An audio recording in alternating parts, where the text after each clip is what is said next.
Devil से शादी। कल मेरे और अंश की शादी को 6 मंथ कंप्लीट हो जाएगा। इसका मतलब कल हमारी 6 मंथ एनिवर्सरी है। अच्छा हुआ मुझे याद आ गया। अब देखते हैं कि अंश को ये याद है या नहीं। निमी बोली। निमी की बात पर मिता को याद आता है वो दिन जब निमी इस शादी से बिल्कुल भी खुश नहीं थी और उसे कोस रही थी। और एक आज का दिन है जब वो इतनी एक्साइटेड दिख रही है। अगर भाई को याद नहीं रहा तो मिता ने सवाल किया। तब वो मेरे हाथ से नहीं बचने वाले हैं, निमी ने हाथ का मुक्का बनाते हुए कहा। उसे देख मिता बोली, अच्छा जी। उसके सामने बोलती बंद हो जाती है और उन्हें डराने चली। मिता की बात सुन के निमी उसके तरफ देख के बोली, हेलो, पहले की बात अलग है और अब की अलग। अब नहीं डरती हूँ उनसे। रियली? अभी भी तो कुछ करने से पहले तुझे डर लगता है कि कहीं भाई गुस्सा हो गए तो, मिता ने कहा। जिसे सुन के निमी बोली, वो तो इसीलिए कि उनका गुस्सा खराब है, मेरे से बात करना ही बंद कर देते हैं। खैर मैं जा रही हूँ अपने रूम में, अंश आने वाले होंगे। ये बोल के निमी अपने रूम में चली जाती है। मिता हंसते हुए उसे देखती है और सोचती है समय किस तरह से बदलता है। पहले निमी अंश का नाम सुन के उससे दूर भागती थी और अब अंश के पास जाने के लिए एक बहाना ही काफ़ी होता है उसके लिए। अब कहानी में आगे मिता अपनी सोच में ही होती है कि तभी उसका फ़ोन बजता है। वो देखती है तो उसे रियान कॉल कर रहा था। ये देख मिता जल्दी से फ़ोन उठा लेती है। सामने से रियान बोला, क्या कर रही हो? कुछ नहीं, बस निमी से बात कर रही थी, मिता बोली। मिता, आज जो हुआ उसके लिए सॉरी। मुझे सच में नहीं पता था कि मॉम ऐसा कुछ करेगी और मुझे ये भी नहीं पता था कि वहाँ पर चारू आंटी और उनकी बेटी भी होगी, रियान ने कहा। रियान की बातों से ऐसा लग रहा था कि आज जो हुआ उसके लिए वो खुद को दोषी मान रहा है, जबकि उसकी इन सब में कोई गलती नहीं थी। मिता बोली, कम ऑन रियान, इसमें तुम्हारी क्या गलती है? आई नो मिता, लेकिन मॉम को ऐसा नहीं करना चाहिए था, रियान ने कहा। वो तुम्हारे मॉम है रियान, और उनका हक है तुम्हारे लिए बेस्ट सिलेक्ट करने का, मिता ने रियान को समझाते हुए कहा। वहीं जब निमी रूम में जाके देखती है तो पाती है कि अंश अभी तक नहीं आया था। ये देख निमी खुद से बोली, हद है यार, संडे वाले दिन भी इतने बिजी रहते हैं ना। निमी ने ये बोला ही था कि तभी अंश रूम में एंटर करता है और उसे देख अंश के चेहरे पे खुशी आ जाती है और वो भागते हुए जाके अंश को गले लगा लेती है। अंश ये देख के पहले तो चौंक जाता है, फिर हंसते हुए निमी को अपनी बाहों में भर लेता है। निमी वैसे ही अंश के गले लगे हुए ही बोली, अंश, आपको पता है कल क्या है? क्या है? अंश ने कहा। अंश की बात सुन के निमी उससे दूर होते हुए बोली, आपको नहीं पता कल क्या है?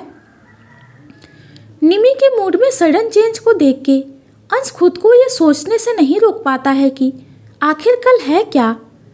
बहुत सोचने के बाद भी अंश को समझ नहीं आता है, लेकिन जब वो निमी का चेहरा देखता है तो जो कभी भी गुस्से में फटने को तैयार है, उसे देख अंश बहाना बनाते हुए बोला, मुझे याद है, लेकिन निमी मैं बहुत थक गया हूँ, पहले शावर लेके आता हूँ, फिर बात करेंगे। ये बोल अंश जल्दी से बाथरूम में भाग जाता है। आज पहली बार ऐसा हुआ होगा जब अंश निमी को देख के ऐसा रिएक्ट किया होगा। अंश निमी को गुस्से में देख के समझ गया था कि वो कुछ जरूर भूल गया है, इसीलिए वो इस तरह से वहाँ से भाग गया। बाथरूम में जाके अंश खुद से बोला, क्या हो सकता है, मिता को पता होगा।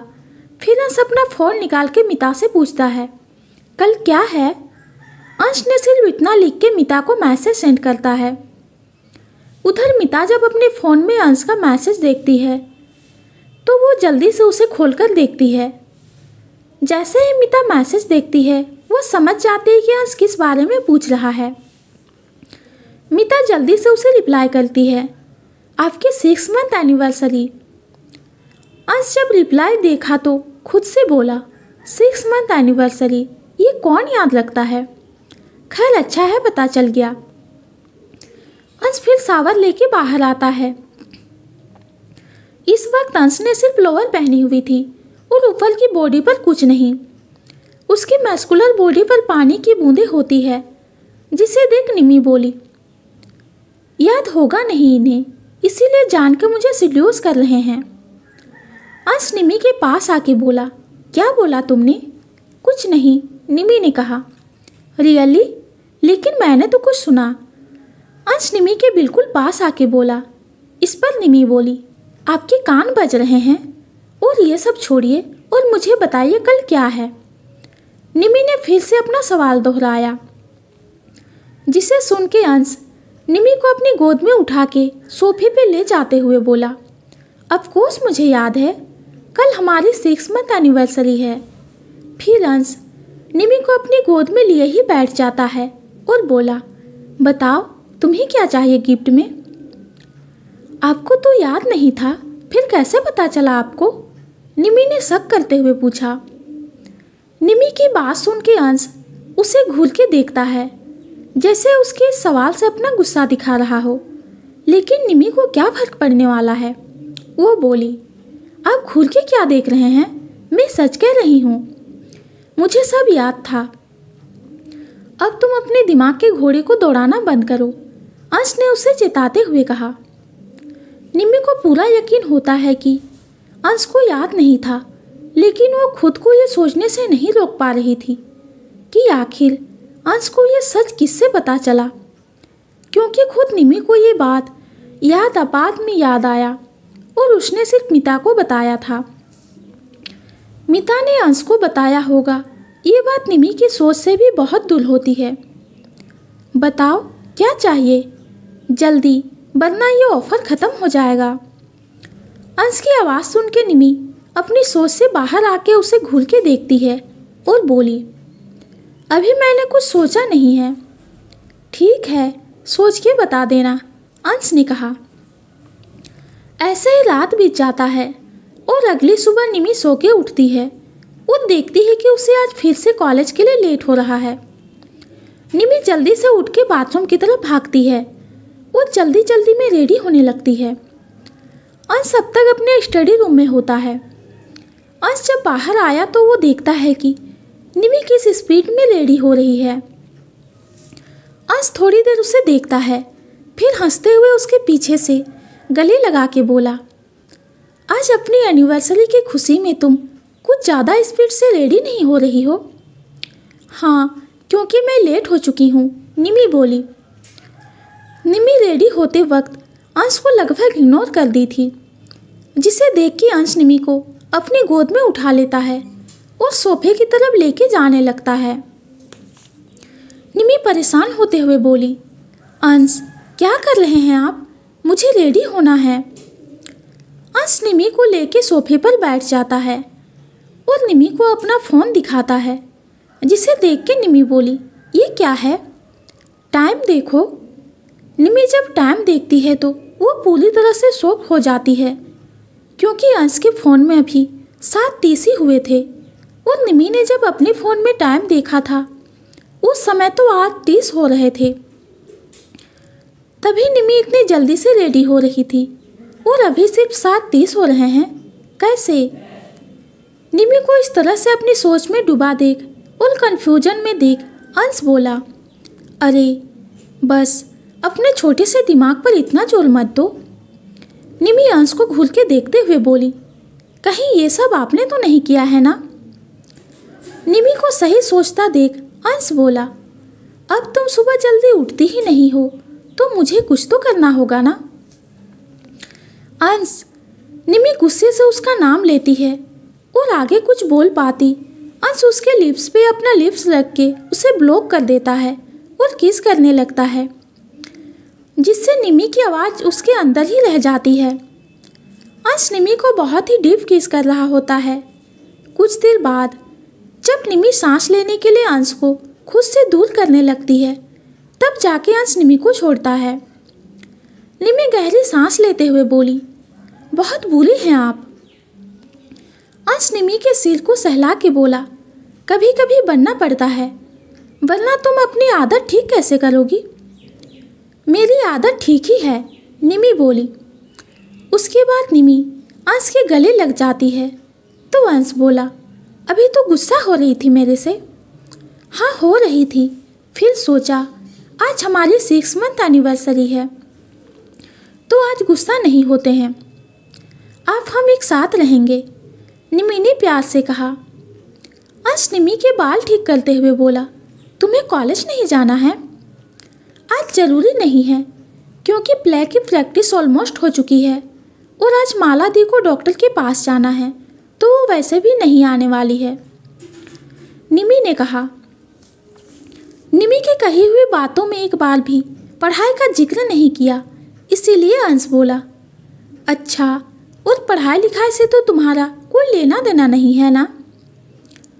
अंश की बातों के पीछे का मतलब निमी अच्छे से समझ जाती है और वह बोली, ये किस चिड़िया का नाम है। अच्छा जी, बताएं तुम्हें। अंश ये बोलकर निमी को अपने और भी ज़्यादा करीब करते हुए बोला, एग्जाम आने वाले हैं और इस बार मैं तुम्हें पढ़ाने वाला हूँ तो सोच लो क्या होगा तुम्हारा। अंश की ये बात काफ़ी होती है एक बार फिर से निमी के अंदर डर लाने के लिए। उसके बाद अंश निमी के फेस पे आ रहे बालों को हटा के बोला, अभी से क्यों चेहरे का रंग उड़ रहा है, आज चलो हम कहीं घूमने चलते हैं। ये अच्छा है, पहले डरा दो फिर मज़े के लिए बोलो, निमी ने खुद में ही कहा। जिसे सुनकर अंश बोला, कुछ कहा तुमने ना। नहीं, निमी बोली। फिर निमी रुक के बोली, हम कहाँ जाने वाले हैं, ये तो सरप्राइज़ है, अंश ने कहा। उधर मिता भी कॉलेज के लिए रेडी होती है कि तभी उससे निमी का मैसेज करके बता देती है कि वो आज कॉलेज नहीं जाएगी, जिसे पढ़ के मिता का भी कॉलेज जाने का मन नहीं करता है। अब यही तो होता है दोस्ती में, एक दोस्त ना जाए तो दूसरे का कहाँ मन करता है। मिता खुद से बोली, ये नहीं जा रही है तो मैं क्यों जाऊं। तभी मिता के पास रियान का कॉल आता है और रियान मिता से बोला, मिता आज मैं तुम्हें लेने आ जाऊं, पर मैं तो आज कॉलेज नहीं जाने वाली हूँ, मिता ने कहा। मिता की बात पर रियान बोला, लेकिन क्यों, प्लीज़ आ जाओ। अच्छा, कॉलेज नहीं जाना है तो ठीक है, हम कहीं और घूमने चलेंगे। रियान, तुम्हारी डिमांड कुछ ज़्यादा नहीं बढ़ती जा रही है, मिता ने कहा। जिसके रिप्लाई में रियान बोला, हाँ तो हक है मेरा तुम्हारे साथ घूमने का। अच्छा ठीक है, 1 घंटे बाद आना, ये बोल मिता फ़ोन रख के खुद से बोली, सच में ये प्यार वारना मेरे लिए नहीं बना था, खैर अब हो ही गया है, क्या भी क्या जा सकता है। फिर मिता ड्रेस निकालते हुए बोली, अच्छा खासा सोचा था आराम से पूरे दिन सो के बिताऊंगी, लेकिन नहीं, इस यूनिवर्स को मेरी नींद कहाँ पसंद है। एक तो कल का संडे भी बर्बाद हुआ और आज भी पता नहीं कहाँ जाना है घूमने। मिता ऐसे ही खुद में बड़बड़ाते हुए रेडी होती है और खुद को मिरर में देखती है। मिता ने स्ट्रेट फिट जीन्स और एक लूज शर्ट पहनी हुई थी। जैसा कि सभी को पता है, मिता को ज़्यादा ड्रेसअप होना ही पसंद नहीं है, इसीलिए उसे ज़्यादा नहीं सोचना पड़ता है कि क्या पहनना है और क्या नहीं। उसके हाथ में जो कपड़े लगते हैं वो उसे निकाल के पहन लेती है। निमी को भी कभी कभी उसकी इस हरकत पे गुस्सा आता है, लेकिन वो मिता का कुछ कर नहीं सकती क्योंकि मिता कहाँ किसी की सुनने वाली है। वहीं निमी एक सुंदर सी ब्लैक कलर की शॉर्ट ड्रेस पहनी है और अपने बालों को खुला छोड़ देती है। वैसे तो पहले भी रेडी हुई थी, लेकिन अभी वो अंश के साथ कहीं बाहर जाने के लिए रेडी हो रही है। वो बहुत ही ज़्यादा एक्साइटेड होती है कि पता नहीं अंश उसे कहाँ लेकर जाने वाला है। निमी रेडी होकर अंश को देखती है जो सोफे पर बैठा हुआ अपने लैपटॉप में कुछ काम कर रहा होता है। अंश ने भी जीन्स और ब्लैक शर्ट पहनी हुई थी, साथ ही ऊपर से ब्लैक कलर का कोट। अंश जब ऑफिस नहीं जाता था और नॉर्मली उसे बाहर जाना होता तो वो ऐसे ही कपड़े पहनता है। निमी अंश के पास जाके बोली, अंश आप फिर से काम में लग गए हैं, हमें बाहर जाना है। हाँ निमी, बस हो गया, अंश ने कहा। नहीं, आप बंद करिए इसे अभी, निमी ने थोड़े गुस्से से कहा तो अंश लैपटॉप बंद करके निमी को देखता है, जो बहुत ही ज़्यादा हॉट लग रही होती है। अंश निमी को देख के उसका हाथ पकड़ के अपनी तरफ खींचता है, जिस वजह से निमी अंश के गोद में जाके गिरती है। अंश उसके बाल को कान के पीछे करके बोला, मुझे नहीं लगता है कि तुम्हारा मन बाहर जाने का कर रहा है। अंश की बात सुन के निमी उसे देखती है, जैसे कह रही हो कि उसने ऐसा कब कहा। निमी कुछ बोल पाती तभी अंश उसके करीब आके बोला, तभी तुम होठ बन के मेरे सामने आई हो। अंश की पूरी बात सुनने के बाद निमी को समझ में आता है कि अंश क्या बोल रहा है। निमी शर्मा के अंश के सीने में छिप के कहती है, ऐसे कोई बात नहीं, आप ज़्यादा सोच रहे हैं। अच्छा, और मैं क्या सोच रहा हूँ? अंश ने शरारत के साथ पूछा। निमी अंश के सीने से अलग होकर उसे देखती है। अंश ने कभी भी निमी को इस तरह से परेशान नहीं किया था, आज पहली बार वो ऐसा कर रहा होता है। इसीलिए निमी उसे देखते हुए बोली, आपको क्या हुआ है? आपने आज से पहले तो मुझे ऐसे नहीं कहा। हाँ, तो तुम आज से पहले मेरे सामने ऐसे आई भी नहीं ना, अंश ने जल्दी से कहा। मैं तो कितनी बार शॉर्ट ड्रेस पहनी है, निमी बोली। अच्छा, मैंने पहले कभी गौर नहीं किया, आज कर रहा हूँ, अंश बोला। अंश की बात सुन के निमी अपनी दोनों आंखें जोड़ के बोली, मतलब क्या है आपका? आपने कभी मुझे अच्छे से देखा ही नहीं। मैंने ये कब कहा? अंश बोला। अभी, निमी ने जवाब दिया। मैंने बोला आज से पहले तुम्हारे शॉर्ट ड्रेस पे गौर नहीं किया, अगर करता तो कभी पहनने नहीं देता, अंश बोला। अंश की बात पर निमी का मुंह बन जाता है। अंश निमी को उठा के कॉलसेट में लेके जाता है और एक ब्लैक कलर का गाउन निकाल के उसे देते हुए बोला, ये पहनो। निमी अंश से ज़्यादा सवाल नहीं करती है और वो ड्रेस लेकर चेंज करने चली जाती है। अंश रूम में जाता है तो देखता है कि उसका फ़ोन जो टेबल पर रखा हुआ था वो बज रहा है। अंश जाके कॉल रिसीव करता है और बात करने लग जाता है। थोड़ी ही देर बाद निमी चेंज करके आती है और अंश जब उसे देखता है तो एक पल के लिए देखता ही रह जाता है। निमी इस ड्रेस में भी बहुत सुंदर लग रही होती है, बिल्कुल किसी खिले हुए फूल की तरह। निमी अंश के पास आके बोली, मैं कैसी लग रही हूँ?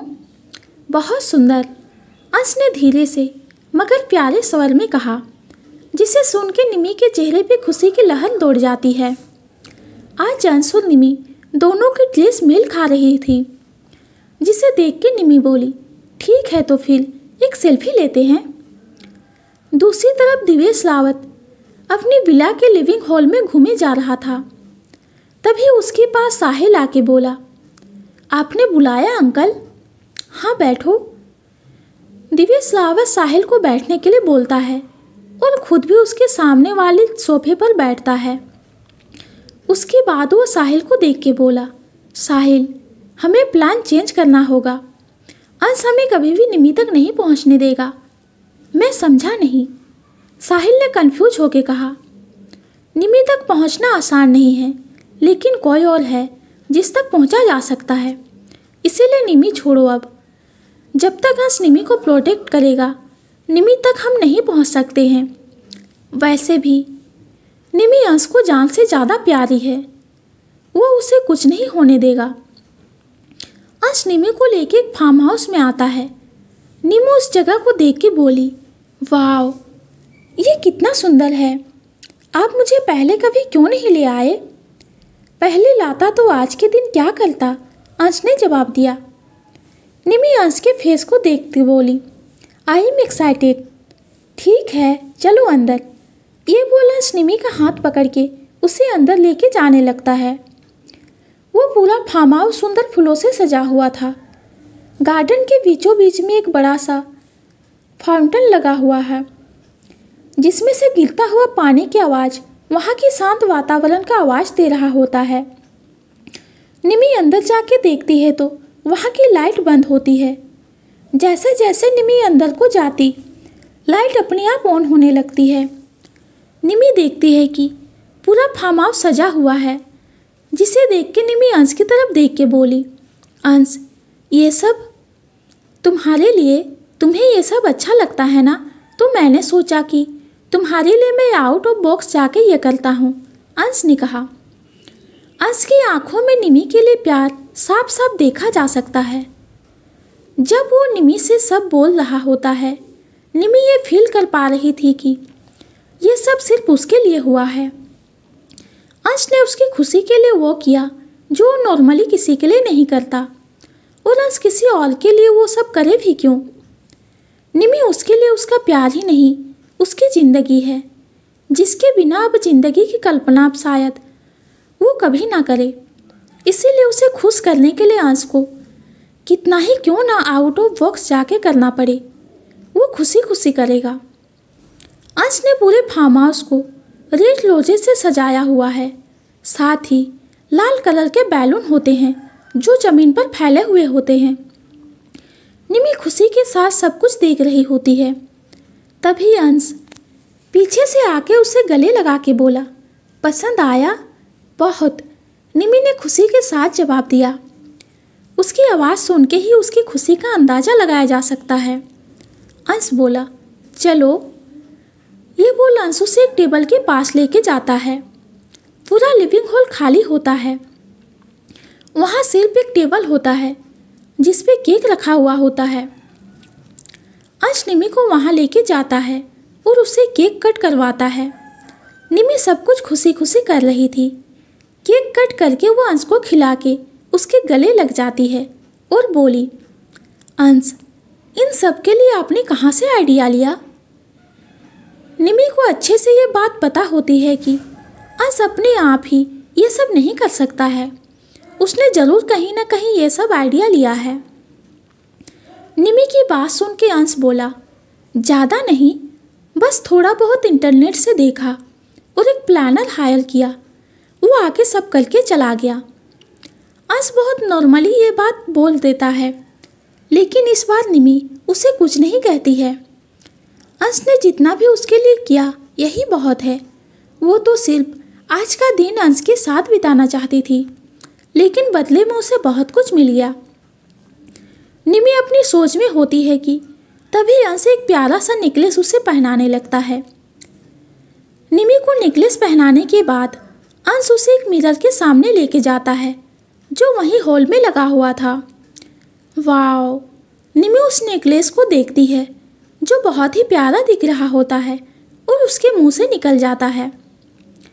नेकलेस पे डायमंड से रोज डिजाइन बना हुआ था। निमी उसे छूते हुए बोली, ये तो बहुत प्यारा है। हाँ, लेकिन तुमसे ज़्यादा नहीं, अंश बोला। अंश की बात सुन के निमी की पलकें शर्म से नीचे झुक जाती है। तभी अंश बोला, अच्छा, अब मेरा गिफ्ट? अंश की बात निमी को चौंका देती है और वो बड़ी मासूमियत के साथ बोली, वो तो नहीं लिया। तो दोस्तों, निमी अंश का गिफ्ट लेना भूल गई है, तो क्या अंश निमी से नाराज़ होगा?